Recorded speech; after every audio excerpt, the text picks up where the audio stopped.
aí a gente começa a pensar assim, parece meio óbvio, mas já que a gente entende toda a importância da Bíblia, toda a importância de todas as partes que estão escritas ali, desde as coisas que a gente mais considera loucas ou mais impossíveis da gente ver nos nossos tempos, até aquelas coisas mais simples, todas elas fazem parte da Bíblia. Hoje em dia ainda se faz necessário essa pergunta, que é se no século XXI, no nosso século, a gente precisa de uma Bíblia nova? A gente precisa que certas partes sejam mudadas? Será que outros textos que as pessoas hoje consideram ofensivas têm que sofrer uma mudança? Tem que ter uma tradução mais leve? Como é que a gente pode lidar com isso? Veja, exatamente esse é o ponto. Na verdade, às vezes as pessoas olham para a Bíblia com óculos do tempo e esse é o problema. Por exemplo, vamos começar por aqui. Muita gente diz que a Bíblia é machista, por exemplo, porque diz que a mulher deve ser submissa ao marido, não diz que a mulher deve ser submissa ao homem, diz que a mulher no casamento tem um papel de submissão ao marido. Só que quando você olha o contexto do texto lá que está posto isso, e não apenas o contexto ali imediato, mas todo o contexto do Novo Testamento, você vai ver que a história do cristianismo é uma história de submissão. É uma história de você se submeter ao outro. Quer dizer, se você for ver lá o empregado ao patrão, o patrão a Deus, se submeter às lideranças da igreja, se submeter às autoridades constituídas, você vai vendo a lógica do Novo Testamento e você percebe que todos nós, em alguma medida, em algum grau, somos convidados à submissão. Mas eu faço uma crítica contundente, é o seguinte, é que muita gente que faz esse tipo de crítica trabalha no surf, não é? Ele não se aprofunda. Vamos lá. Para você ter uma ideia, na época em que o apóstolo Paulo viveu, por exemplo, se sepultava a mulher viva em algumas comunidades ali na Grécia, por exemplo. Mas o que é que a Bíblia fala a respeito da mulher? Vamos pensar? A Bíblia diz que no casamento a mulher tem poder sobre o corpo do marido, assim como o marido tem poder sobre o corpo da mulher. Fala sobre, tem um versículo que diz assim, não vos defraudeis um ao outro senão por consentimento mútuo. A Bíblia está pondo a vontade da mulher no mesmo patamar da vontade do homem. Então perceba, quando Jesus ele vai discorrer sobre o casamento naquela comunidade, os discípulos ficam tão chocados que Jesus fala sobre tratar a mulher com a dignidade como imagem e semelhança do Criador, que no final os discípulos dizem assim, se é essa a condição do homem em relação à mulher, não convém casar. Observe, perceba, eles estavam tão chocados que eles imaginavam assim, não, o que o senhor está propondo agora é uma coisa tão radical e tão diferenciada que eu acho que talvez seja melhor não casar. Aí Jesus não alivia a barra não, Jesus diz assim, nem todos podem ouvir essa palavra, aí eunucos que nasceram eunucos que foram feitos pelos homens e aqueles que se fizeram eunucos por causa do reino de Deus. O que Jesus estava falando? Jesus estava ali ratificando a dignidade da mulher enquanto criação, não é? E não tem como não ser uma propaganda de muito mau gosto alguém colocar a Bíblia como sendo um instrumento, digamos assim, ou dizer que a Bíblia é machista e coisas desse tipo. É um desconhecimento total, completo e profundo da Bíblia. Não tem um movimento na Bíblia que não seja para atribuir dignidade à mulher e o homem, não é? Independente de qualquer coisa, porque a mulher e o homem são a coroa da criação, não é? A criação só está completa quando Deus cria Eva. E aí a Bíblia diz, e viu Deus que era bom. Tudo que Deus fez é bom. Tudo que Deus faz é bom. Então, meu amigo, minha amiga, eu não tenho dúvida. Olha, meu amigo e minha amiga, estilo lá.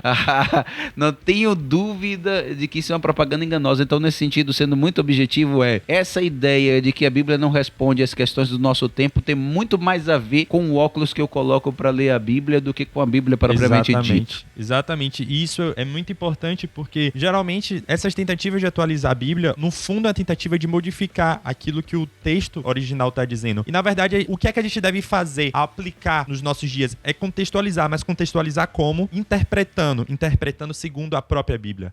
A Bíblia deve ser o nosso instrumento, deve ser o nosso óculos para interpretar a própria Bíblia. Perfeito. Porque foi isso que Jesus fez. Quando Satanás tentou a Jesus no deserto e trouxe versículos, como que Jesus contextualizou e respondeu a Satanás? Com a própria palavra de Deus, com a própria Bíblia. Perfeito. Então é exatamente isso. Você citou uma regra áurea da hermenêutica, digamos, ortodoxa. Qualquer hermeneuta sério vai dizer isso. Qual é a regra áurea, a chave hermenêutica da Bíblia? A Bíblia. Exatamente, porque a gente contextualizando dessa maneira, a gente vai estar entendendo o que é que o texto está dizendo e a gente vai estar aplicando o texto. E não contextualizar segundo os meus pensamentos, aquilo que eu acho filosofia que é do a filosofia tempo. do tempo. Até porque quando a gente percebe a própria doutrina da depravação, a gente entende que a nossa mentalidade ela é limitada. Perfeito. Então a gente precisa da palavra para interpretar e contextualizar a própria palavra. Exatamente. E John Wesley dizia isso, não é? Que a palavra de Deus, ela contém, eu estou parafraseando, uma espécie de graça preventiva, e ela, de certa forma, é como se destravasse essa limitação a que você se refere. A natureza afetada pelo pecado, mas aí tem uma graça de Deus. Sim. Então, quer dizer, a própria palavra vai me fazer compreender aqueles pontos difíceis que talvez,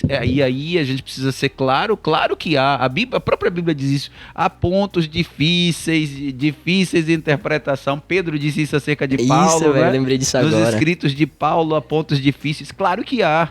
Agora, nunca, absolutamente nunca usar um óculos do nosso tempo, até porque hoje é esse óculos, amanhã vai ser aquele, daqui a pouco vai ser outro. Então a gente precisa de um referencial seguro. E você colocou aqui muito bem, a Bíblia, o conjunto das escrituras. Não entendeu um texto? Considere o conjunto mais amplo da escritura e você vai entender qual seja a boa, perfeita e agradável vontade de Deus, sem dúvida nenhuma. Eu tava lembrando de uma coisa aqui, talvez não tenha muito a ver com isso que a gente tá falando agora, mas algo que também valida as escrituras e o Novo Testamento em si também, que é a questão das promessas bíblicas que se cumprem. Perfeito. Por exemplo, tem tudo a ver. Tem tudo a ver, porque quando Jesus chega e fala pra meia dúzia de discípulos ali que nós seríamos perseguidos em nome dele, ou aquele cara era um lunático ou ele era o filho de Deus. Porque anos depois, na verdade centenas de anos depois, haveria uma perseguição muito ferrenha e ao longo de toda a história a gente vê isso. E Jesus era um cara que tava ali e alguns discípulos que estavam ali com ele e uma multidão também, e ele fala pros seus discípulos que eles seriam perseguidos em nome do Cristo. Em nome vários episódios da Bíblia, a destruição do ano 70, a reconstrução de Jerusalém,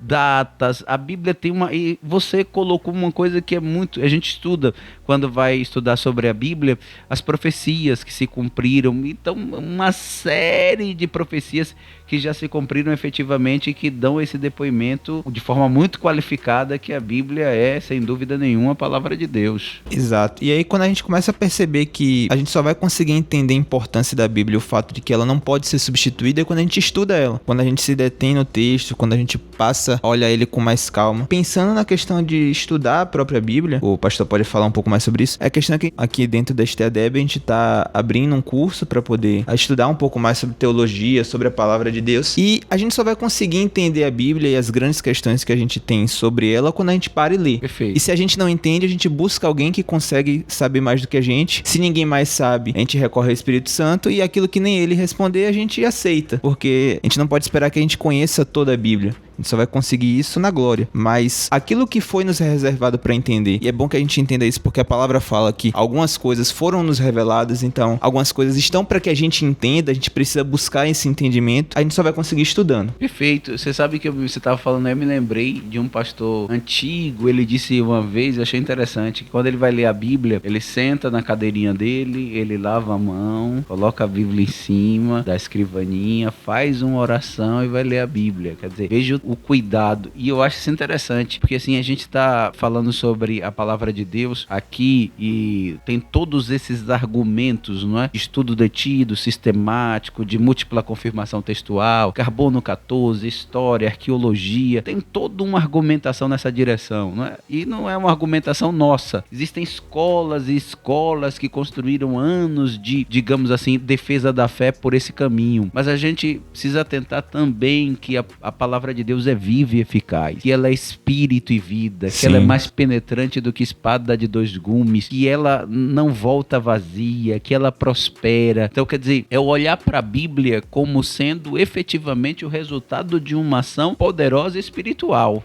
Então, nesse sentido, toda vez que a gente estiver diante da palavra de Deus, nós precisamos, além de disposição, digamos, de cognição, disposição mental, disposição esclarecida, a gente precisa abrir o nosso coração, porque certamente uma pessoa em contato com a palavra de Deus será afetado por ela, porque essa palavra não é um manual, é a palavra de Deus. Então isso é importante. Agora, nessa esteira, é o que você falou, nós precisamos voltar a estudar a Bíblia Estudar de forma detida, organizada, reservar um tempo para a palavra de Deus, porque aí vai começar a nos parecer coerente. Toda vez que eu vejo alguém colocando suspeitas sobre a Bíblia, fora essas pessoas que são influenciadores e que têm uma intenção por trás, mas aquela suspeita genuína, né?